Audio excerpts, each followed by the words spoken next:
Bonjour à tous, Chuganadira. Aujourd'hui une vidéo consacrée aux femmes et aux arts martiaux à Okinawa. Comme vous le savez peut-être pas d'ailleurs, dans le karaté en 90 dates, à la page à l'année 1987, j'évoque Matayoshi Masae, donc qui est une dame, qui a ouvert son dojo d'arts martiaux.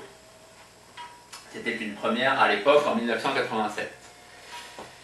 Il faut savoir que le monde martial okinawanais, encore de nos jours, mais c'était encore plus vrai dans les années 80-90, était quand même rigoureusement masculin, peut-être pas macho, ça c'était, on va dire, c'était avant, ça c'était les années 50, sans doute les années 50-60. Donc en tout cas, il était masculin. Donc je parle dans les années 80, 90, même les années 2000. Les femmes sont bien sûr autorisées. Si une femme veut pratiquer et qu'elle s'applique comme un homme, il n'y a pas de problème. Elle sera même reconnue et pourra obtenir, comment dire, pas obtenir, mais plutôt acquérir une certaine reconnaissance dans le milieu martial okinawanais, que ce soit le karaté ou les kobudo, mais jusqu'à un certain point, c'est-à-dire ça n'existe pas et je pense que ça n'existera pas avant longtemps qu'une femme par exemple devienne présidente d'une association ou encore plus l'une des 4 fédérations. Donc la parité à Okinawa, si chère à nos élites occidentales, vu que maintenant il faut absolument qu'il y ait des femmes partout. En tout cas, Okinawa, qui est encore une société relativement traditionnelle par rapport au reste du Japon et surtout aux grands centres urbains.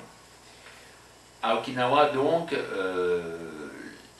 la femme a encore une place relativement traditionnelle. C'est pas qu'elle reste à la maison et encore plus dans la cuisine, comme disent certains hommes politiques japonais, que la femme doit être à la cuisine. Bien entendu, c'est pas le cas. Vu qu'à Okinawa, traditionnellement, en plus, la femme a toujours une place importante. Il suffit de voir par le passé, du temps du royaume,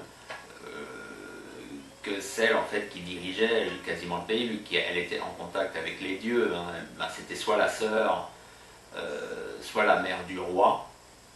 Donc ça laisse déjà dire beaucoup de choses. Donc pour revenir à Okinawa, bien sûr, la femme n'est pas méprisée. Elle a traditionnellement eu beaucoup d'importance. Mais en tout cas, pour ce qui touche aux arts martiaux, donc qui est un domaine, on va dire, logiquement assez masculin, je suis désolé pour les féministes qui verront cette vidéo, mais c'est comme ça. Donc, il n'y a pas vraiment de place pour les femmes à Okinawa. Et c'est quelque chose, entre guillemets, qui chagrine un peu les autorités martiales okinawanaises, qui sont chapeautés par la préfecture, donc c'est-à-dire quelque chose de, on va dire, pas d'étatique, mais presque, vu que le département représente l'État à Okinawa. Enfin, le département, la préfecture représente l'État dans le département d'Okinawa, voilà. Donc on voudrait bien qu'il y ait beaucoup plus de femmes qui s'adonnent au karaté. Les kobudo, de toute façon, c'est beaucoup moins mis en avant, puisque c'est pas ça, on va dire, la tête de gondole. La tête de gondole, c'est le karaté, point. Donc on voudrait que les femmes fassent beaucoup plus de karaté pour pouvoir présenter en gros que toute l'île okinawanaise s'adonne à cette activité.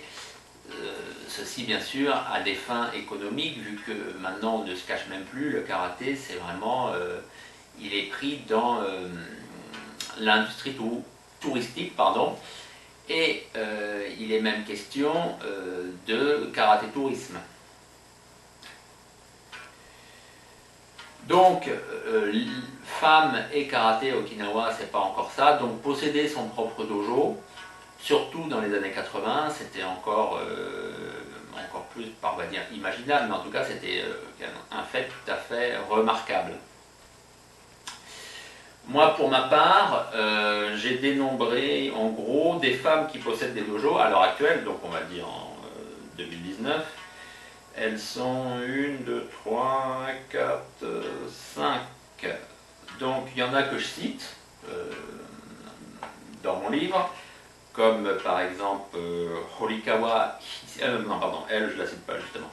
Celle que je cite c'est Oshiro Nobuko, ainsi que Maekawa Keiko, qui sont en fait issus donc, du karaté Kyudokan, donc de la Kobayashi Ryu.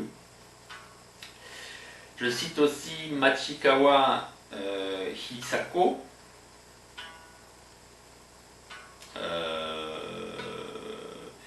qui elle est de l'Uechi, et il faudrait rajouter en fait des membres du groupe de Miyazato, c'est-à-dire de la Funakoshi Ryu, et surtout là dans ce cas-là des Ryukyu Kobudo, vu que en fait Horikawa Hisako, donc pour le coup, et Chinen Masako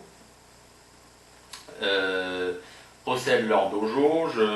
Horikawa c'est à Shuri, c'est à Tohobaru, et Chinen de mémoire c'est à Yonabaru.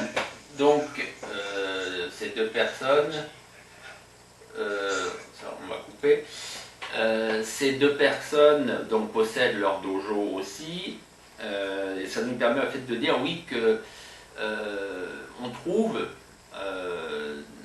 dans les dojos de Kobudo beaucoup plus de femmes en fait, la proportion de femmes est beaucoup plus importante, là on parle des élèves, parce que en fait il y a beaucoup moins de violence on va dire, il y a beaucoup moins d'images,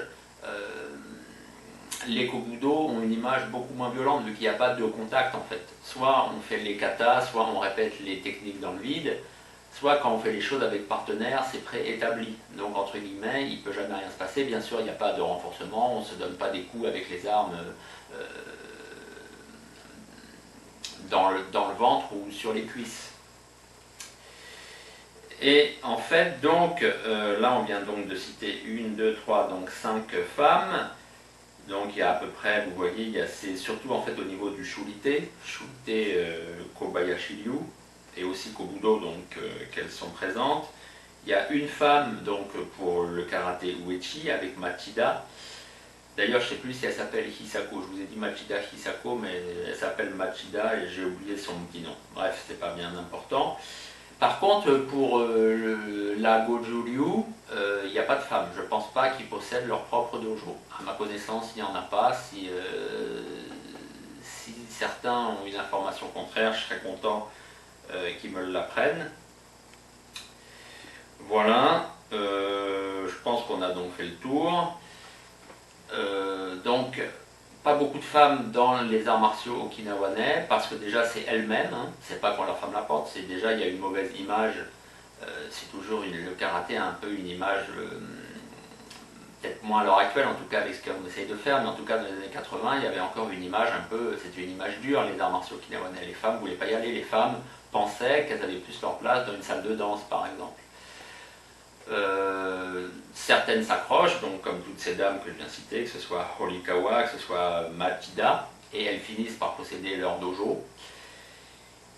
Et elles sont en fait très peu nombreuses, vu que vous voyez, il y en a environ 5, peut-être 6, 7, j'en sais rien, mais en tout cas c'est un tout petit nombre.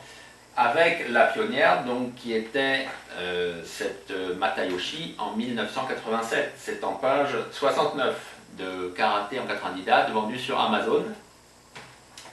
J'en viens au mot du jour. Le mot du jour, c'est l'homme. L'homme non pas en tant justement qu'opposé à la femme, l'homme en tant qu'être humain, en tant que personne.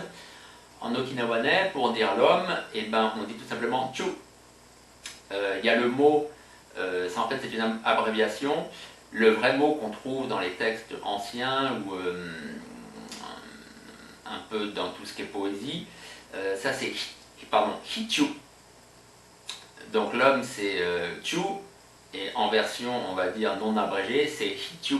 Voilà, je vous souhaite j'allais dire une bonne soirée parce qu'il est déjà 18 h ici quand je vous parle, mais vous me regardez sans doute à un autre moment. En tout cas je vous dis à très bientôt.